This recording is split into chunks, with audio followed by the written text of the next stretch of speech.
संसद के बाहर ऐसा नजारा शायद ही आपने कभी पहले देखा हो। एक सांसद भगवा चोला पहनकर साधु बन गए, हाथ में दान पात्र लेकर चंदा मांगने लगे और फिर अचानक दान पात्र लेकर ही भाग निकले और उनके पीछे दौड़ पड़े दूसरे सांसदों की टोली।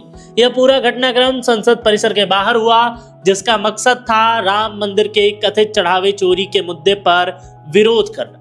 दरअसल शुक्रवार को संसद परिसर में विपक्ष ने अपने विरोध का तरीका बिल्कुल अलग रखा। बिहार के पूर्णिया से सांसद पप्पू यादव भगवा वस्त्र पहनकर साधु के वेश में संसद पहुंचे। उन्होंने परिसर के बाहर बैठकर प्रतीकात्मक रूप से चंदा मांगना शुरू किया।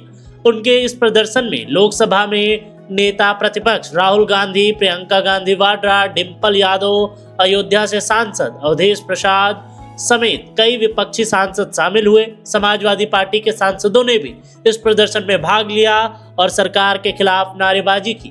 प्रदर्शन के दौरान पप्पू यादव ने राहुल गांधी और अन्य विपक्षी सांसदों से सांकेतिक रूप से चंदा लिया।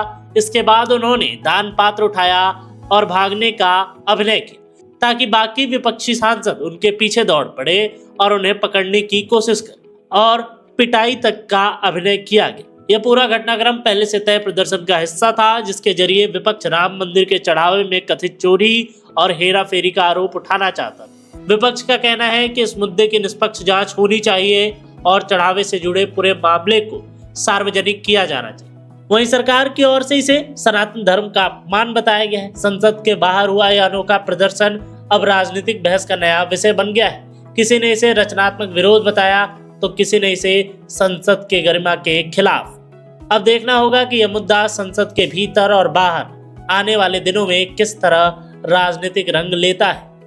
धर लिया भैया, धर लिया। ये कह रहे हैं कि चोर को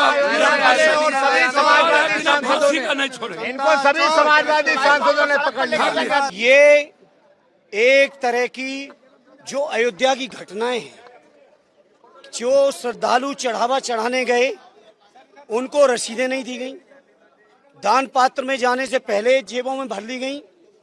जहां गिनती होती थी पैसे की, वहां से सीसीटीवी ने कुछ ही दिनों के अंदर 70 वीडियो पकड़े और पुराने सारे वीडियो डिलीट कर दिए।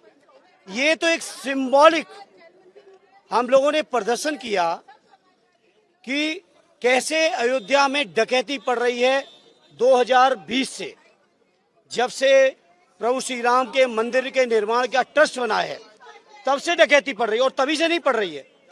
जो 90 के आंदोलन के समय भी लगभग 1400 करोड़ रुपया इकट्ठा हुआ था, उसका भी हिसाब किताब पता नहीं है। और ये 100% बीजेपी, आरएसएस, विश्व हिंदू परिषद के लोगों की जेबों में और खातों में जा लगाया। और इस बात को लेकर हम विपक्ष के लोग लगातार मांग कर रहे हैं स्पीकर साहब से भी कि हमको चर्चा का मौका दीजिए, और जब तक चर्चा का मौका नहीं देंगे सदन को हम लोग व्यवस्थित नहीं चलने देंगे।